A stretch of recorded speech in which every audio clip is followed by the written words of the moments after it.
Good morning friends, welcome to the point. इस video में हम एक कॉन्सेप्ट जिसका नाम क्वांटिटेटिव ईजिंग होता है उसको समझने की कोशिश करेंगे। आइए स्टार्ट करते हैं कि क्वांटिटेटिव ईजिंग क्या होती है। सो माय फ्रेंड्स, आपको ये नाम से ही अंदाज़ा लग रहा होगा क्वांटिटेटिव ईजिंग। तो अगर आप इसको समझो तो हम क्या कर रहे हैं, easing out of the quantity. किसकी क्वांटिटी को हम ईज कर रहे हैं? मनी की क्वांटिटी को ईज कर रहे हैं। ठीक है, एक बार हम डेफिनेशन पढ़ते हैं। Quantitative easing is an unconventional monetary policy. Monetary policy मतलब मौद्रिक नीति। सो ये एक अनकन्वेंशनल मॉनेटरी पॉलिसी है used by central banks to stimulate the economy when standard monetary policy has become ineffective। इसका मतलब ये हुआ माय फ्रेंड्स कि जब हमारी जो मौद्रिक नीति सेंट्रल बैंक यूज़ करती है जिसमें आते हैं repo rate, reverse repo rate और LAF that is liquidity adjustment facility, ये सब काम करना छोड़ दें या इससे कोई इनको यूज़ करने से इकनॉमी को कोई फ़ायदा ना हो रहा हो, तो फिर हार कर हमारा सेंट्रल बैंक क्या करता है, वो क्वांटिटेटिव ईजिंग को यूज़ करता है। अब ये अनकन्वेंशनल क्यों बोली गई है जी? हमारी कन्वेंशनल मॉनेटरी पॉलिसी जो मतलब हम हमेशा यूज़ करते हैं तो वो तो ये वाली है जिसमें हम रेपो और रिवर्स रेपो को यूज़ करते हुए इकोनॉमी में मनी सप्लाई को रेगुलेट करते हैं।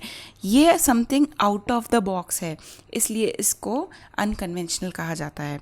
इससे क्या होता है, ये इकोनॉमी को स्टिमुलेट करते हैं, मतलब इकोनॉमी में कंजम्पशन या डिमांड को बढ़ाते हैं जिससे इकोनॉमी आगे बढ़े।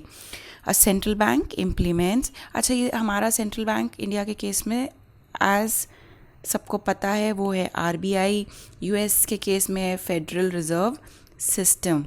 ठीक है, आइए। A central bank implements quantitative easing by buying specified amount of financial assets from commercial banks and other private institution. अब इसको हम थोड़ा सा समझते हैं। अब क्या हो रहा है, ये देखिए यहाँ पे इन्होंने डिपिक्ट भी कर रखा है कि ये सेंट्रल बैंक है और ये क्या कर रहा है, पैसे डाल रहा है इकनॉमी में। ये पंप बना हुआ है, तो ऐसे ही मान लीजिए कि कुछ ऐसा होता है कि एक पंप है जिसको वो खोल देते हैं, उससे पैसा इकनॉमी में आ जाता है। आइए इसको एग्जाम्पल समझते हैं। तो ये हो गया हमारा सेंट्रल बैंक, जो इंडिया के केस में RBI है ये, और ये आप मान लीजिए कोई भी कमर्शियल बैंक हो गया जैसे HDFC। तो अब अगर सेंट्रल बैंक जो RBI है उसको अगर क्वांटिटेटिव ईजिंग करनी है तो ये जाएगा HDFC के पास और वहाँ से फाइनेंशियल असेट्स खरीद लेगा। अब जब हमें कुछ भी खरीदना हो तो उसके बदले में हमें क्या देना पड़ता है, हमें पैसे देने पड़ते हैं। तो सेंट्रल बैंक पैसे लेके जाएगा, मनी लेके जाएगा HDFC के पास और वहाँ से फाइनेंशियल असेट्स खरीद लाएगा। तो अब HDFC बैंक के पास क्या आ गए, बहुत सारे पैसे आ गए। ठीक है, तो अब जो ये पैसे आए हैं HDFC के पास, ये क्या करेगा, ये रख के तो बैठ नहीं जाएगा, इससे अब ये लोन क्रिएट करेगा सो दैट HDFC उस पर इंटरेस्ट कमा सके। तो अब ये लोगों को अट्रैक्ट करने के लिए इंटरेस्ट रेट कम कर देगा सो दैट ज़्यादा से ज़्यादा लोग आकर्षित हो कि अब इंटरेस्ट रेट कम हो गया और हम उनको लोन लेना चाहिए। तो इसके लिए HDFC अपने इंटरेस्ट रेट को घटा देगा। अब ज़्यादा लोग लेने आएंगे लोन, और वो लोन जो अब लेंगे, जो लोगों ने लोन लिया है उससे वो क्या करेंगे, क्या तो हो सकता है वो अपने कोई कंजम्पशन, पर्सनल कंजम्पशन के लिए यूज़ करे, जैसे कि कार ले ले, कोई टीवी, फ्रिज, कुछ भी इत्यादि ले ले। अब उससे इन्वेस्टमेंट करें, मान लीजिए शेयर मार्केट में, या फिर कोई लैंड खरीद लें, कोई बड़ा इन्वेस्टमेंट कर दे, या फिर ऐसा भी तो हो सकता है वो कोई नया बिज़नेस खोल लें।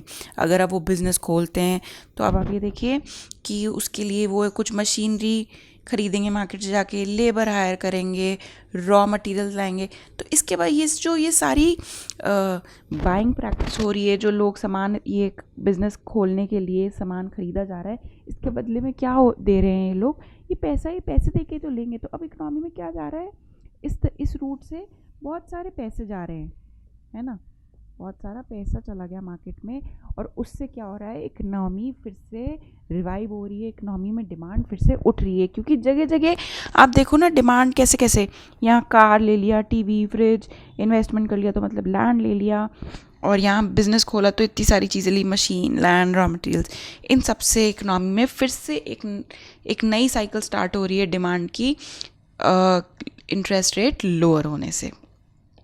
आइए अब समझते हैं कि इफ़ेक्ट्स ऑफ क्वांटिटेटिव ईजिंग क्या है।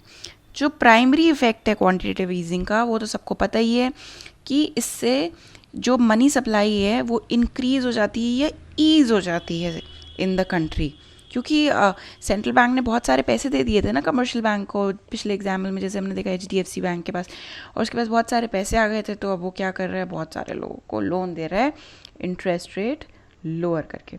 सो द प्राइमरी इफेक्ट क्या था, it increases the money supply in the country, the money becomes more easily available. अब बहुत आसानी से पैसा मिल जाएगा हर बैंक की, लोगों को अट्रैक्ट करने के लिए ज़्यादा कस्टमर उसके पास आए, इंटरेस्ट रेट कम करेगा, कॉम्पिटिटिव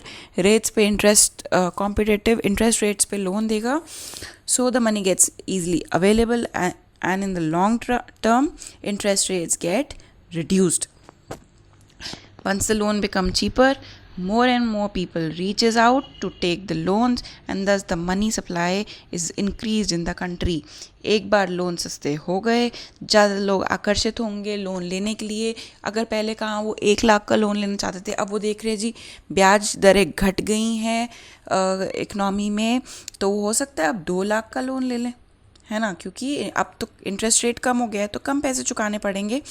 तो ज़्यादा लोन लेंगे या ज़्यादा अमाउंट का लोन लेंगे, इससे क्या हो जाएगा, मनी सप्लाई इंक्रीज़ हो जाएगी, उससे डिमांड बढ़ जाएगी इकनॉमी में और इकनॉमी फिर से उठ जाएगी. आइए एक बार डायग्राम को समझ लेते हैं. जो अभी तक हमने सारा समझा वो इस डायग्राम में समझाया हुआ है, ताकि आपको आसानी से ये पिक्चर याद रहे और आपको कभी भी किसी भी चीज़ को लेके कन्फ्यूजन ना हो. सो सबसे पहले देखिए, सेंट्रल बैंक गया और उसने क्या किया, परचेज ऑफ सिक्योरिटीज़ या financial assets from commercial bank. उनके पास पैसे आ गए तो उन्होंने इंटरेस्ट रेट को लोअर कर दिया. उससे क्या हुआ, अब जो इंटरेस्ट रेट लोअर हुआ था तो बहुत ज़्यादा लोगों ने गए ना लोन लेने और एडिशनल बोरोइंग करी उन्होंने, और बिजनेस हाउस भी गए लोन लेने, तो उन्होंने कैपिटल बोरो करी, उससे उन्होंने स्पेंडिंग इंक्रीज़ कर दी. या मान लीजिए एक फैक्ट्री और ब्रांच खोल दी, उससे क्या हुआ, जॉब्स क्रिएट हुए ना मार्केट में. अब उन्होंने नई फैक्ट्री खोली है तो जॉब्स भी तो इंक्रीज़ होंगे, वहाँ पे नई लेबर रखेंगे तो, और जब उनको सैलरी मिलेगी वो अपने घर जाएंगे तो क्या करेंगे, उसको स्पेंड करेंगे. उससे क्या हो रहा है, इकोनॉमिक एक्सपेंशन हो रहा है. तो फ्रेंड्स, आप कभी भी ये चीज़ नोट करें कि अगर आप किसी भी चीज़ को ऐसे डायग्राम से समझने की कोशिश करेंगे ना, तो आपको एक फ्लो चार्ट बना रहेगा दिमाग में कि अच्छा, सबसे पहले सेंट्रल बैंक, उसके पास वो सेंट्रल बैंक गए कमर्शियल बैंक के पास, उन्होंने उनसे असेट्स खरीदे, बदले में दिया उनको पैसों से क्या हुआ, उन्होंने लोन क्रिएट किया, लोन क्रिएट हुआ तो लोगों ने लोन लिया तो उसको अलग अलग चीज़ों में यूज़ किया, और जैसे यूज़ किया तो इकनॉमी में डिमांड बढ़ गई. तो कोई भी चीज़ को कोशिश करिएगा कि आगे हम फ्लो चार्ट से पढ़ने की कोशिश करिएगा, या अपने नोट्स में फ्लो चार्ट बनाइएगा, जिससे आपको हमेशा चीज़ें याद रहे और लॉजिकल वे में याद रहे. So my friends, I hope आपको ये सारा पॉइंट क्लियर हो गया होगा कि क्वांटिटेटिव ईजिंग होती क्या है.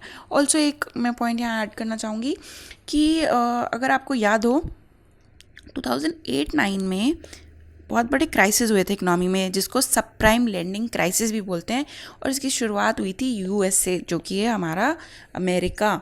वहाँ पे जब इकनॉमी बहुत ज़्यादा ठप हो गई थी और डिमांड नहीं थी इकनॉमी में, तो वहाँ का जो सेंट्रल बैंक है, जिसको कहते हैं फेडरल रिजर्व सिस्टम, उसने क्वांटिटेटिव ईजिंग की सहायता से ही US इकनॉमी को रिवाइव किया था.